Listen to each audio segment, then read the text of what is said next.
In the heart of the timeless realm of Eldoria, a place where magic danced in the air and the whispers of ancient oaks held secrets untold, lived a young scribe named Elias. Passionate about the world of fantasy, Elias spent his days surrounded by scrolls and tomes, dreaming of weaving tales that would transcend the boundaries between the real and the imagined.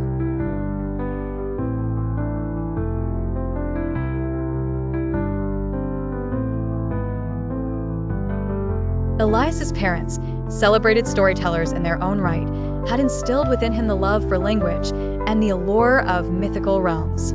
One fateful afternoon, the quill, resting quietly in its ancient oak case, began to glow with an ethereal light. Intrigued and drawn by a force he couldn't comprehend, Elias reached for it. As his fingers touched the quill's surface, a rush of energy surged through his veins, and visions of lands unseen filled his mind.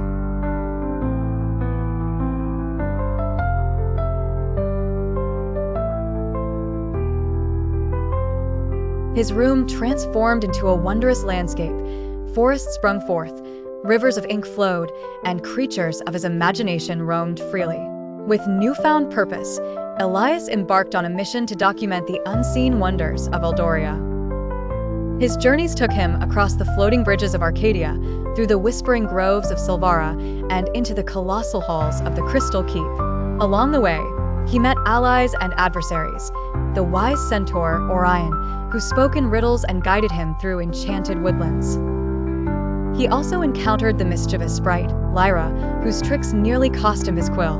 The Enchanted Quill became both his guide and his weapon. Through it, he crafted tales that inspired hope and courage in the hearts of those who read them. Elias's stories bridged gaps between the mundane world and the magic that lay just beyond perception. As he chronicled his adventures, Elias understood that stories held the power to unite, transform, and eternally illuminate the darkest corners of the human soul. Thus, Eldoria thrived in its storytelling renaissance, with Elias's creations reminding all who dared to dream that within the written word lay an infinity of possibilities.